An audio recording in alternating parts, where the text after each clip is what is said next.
Bună, dragilor, și bine ați venit la o nouă citire. De această dată te invit la o citire generală, în cadrul căreia vreau să văd ce mesaj are Universul să-ți transmită în acest moment. Ok, început citirea. Se pare aici că ai de făcut niște drumuri pentru a rezolva niște probleme financiare. Pentru alții dintre voi, văd foarte clar aici faptul că așteptați un pachet sau așteptați un colet. Poate chiar așteptați pe cineva să vă vină în vizită. Un drum pe care îl faci într-un loc cu bani sau într-un loc mai altfel, mai luxos. Pentru alții dintre voi, văd foarte clar aici că sunteți foarte concentrați acum pe stabilitatea voastră. Dacă te afli într-o relație, văd că în această perioadă foarte mult contează stabilitatea materială, stabilitatea financiară, contează foarte mult faptele pe care această persoană le face față de tine. Văd că este foarte grijulie, dorește mereu să te surprindă, dorește mereu să te vadă zâmbind.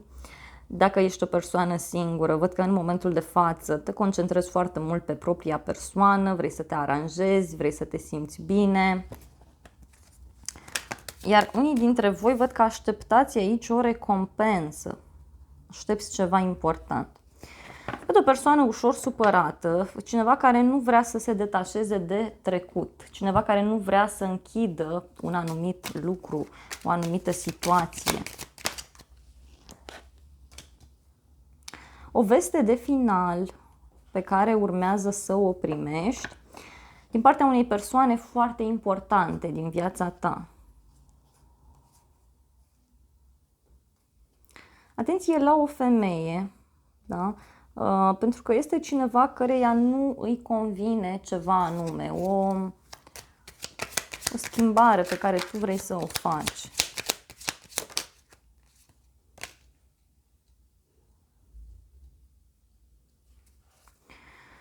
O veste pe care o primești de la distanță, de la o persoană care se află într-un alt oraș sau într-o altă țară.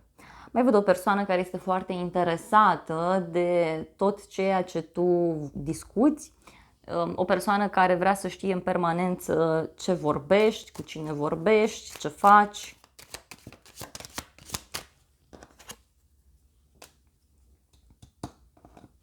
În momentul de față, văd aici totuși că sunt niște tensiuni foarte mari asupra ta, tensiuni care vin din zona finanțelor sau tensiuni care vin din cauza unei probleme de sănătate.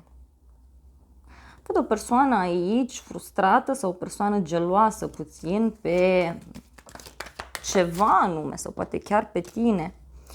Alții văd că aveți niște probleme în casă sau în familie și văd că foarte rapid reușiți să vă eliberați, reușiți să zburați de undeva anume, reușiți să plecați undeva, reușiți să faceți această schimbare importantă.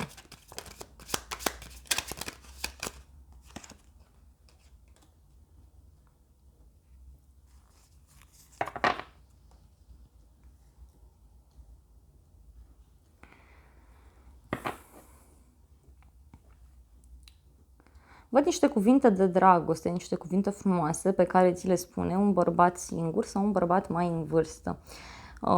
De asemenea, văd aici o încheiere pentru unii dintre voi. Ceva se finalizează, ceva se încheie. Pentru unii poate să fie vorba de un divorț sau de o despărțire.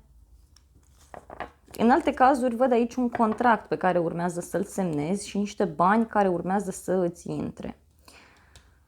Dacă ești o persoană singură, vezi că apare cineva în viața ta în următoarea perioadă, însă este o persoană intelectuală, o persoană care analizează foarte mult lucrurile, este o persoană care prețuiește foarte mult tot ceea ce are.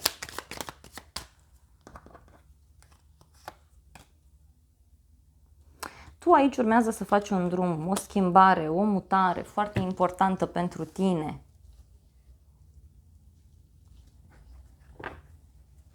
Cineva îți vine în vizită. Iarăși.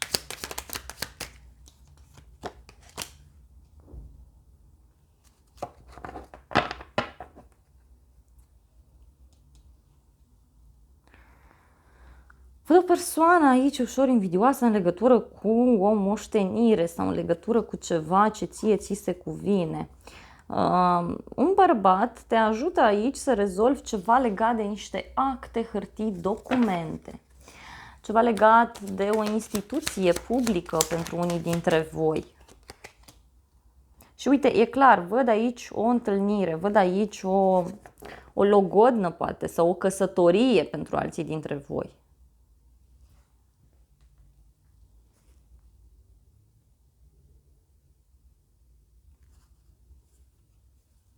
Parcă ai negociat ceva, parcă ai vorbit ceva cu cineva.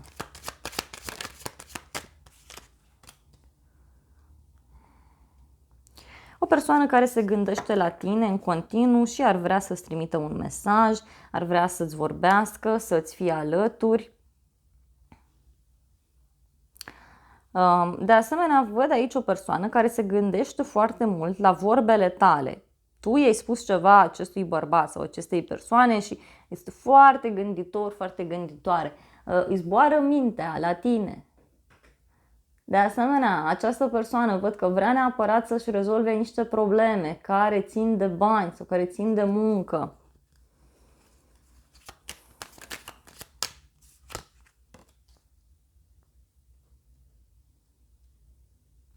Văd că în cadrul unei petreceri sau în cadrul unei întâlniri, tu ai aflat niște lucruri extrem de interesante, extrem de frumoase.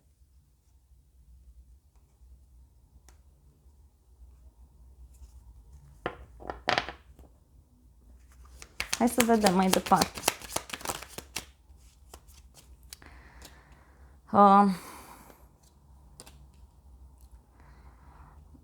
Dacă ești într-o relație, aici văd că vei avea o discuție foarte serioasă în legătură cu a vă muta împreună, în legătură cu o căsătorie, însă văd pe cineva care se simte ca la închisoare aici. Cineva care consideră că îi se îngrădește libertatea foarte intens, se vede. Pentru cei care sunteți singuri, vezi că o să cunoști pe cineva. Este o persoană romantică, deschisă, visătoare, o persoană care promite multe, dar este o persoană care încă nu și-a terminat anumite lucruri cu partenerul de viață sau în vechea relație.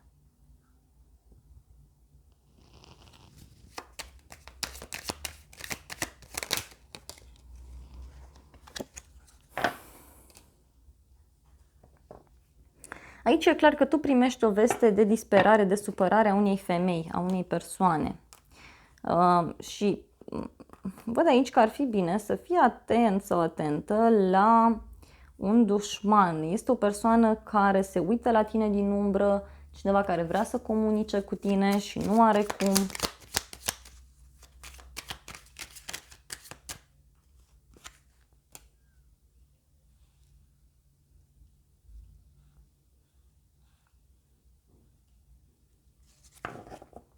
Aici tu afli de un hoț, afli de un inamic și în momentul în care afli de așa ceva, pur și simplu reușești să te eliberezi. Uite, e ca o boală, ca o problemă pe care tu o ai pe sufletul tău.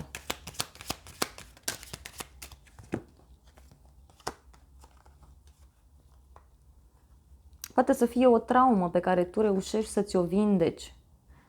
Da? Stai într-o perioadă în care revizuiești, în care reanalizezi anumite lucruri care se întâmplă în viața ta. Și îți dai seama unde este problema și uite, reușești să o elimini, reușești să faci ca lucrurile să meargă într-o altă direcție. Și sunt niște femei aici foarte importante, foarte multe femei care te ajută enorm de mult. În mod special o femeie mai în vârstă.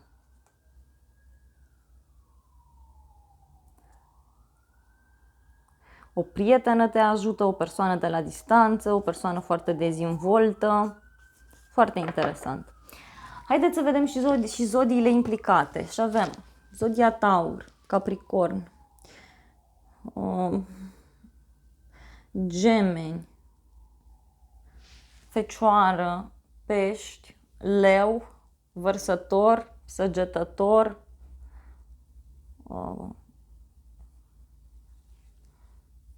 Berbec, Leu, Scorpion, Rac și cam atât. Dar nu este neapărat nevoie să ai legătură cu aceste zodii. Eu îți mulțumesc frumos pentru vizionare, nu uita să te abonezi, să apeși clopoțelul, apasă și butonul de like și să ne revedem cu bine și la o altă citire dacă vrei să mai vizionezi. Să ai parte de o zi sau de o seară cât mai frumoasă. Te-am pupat!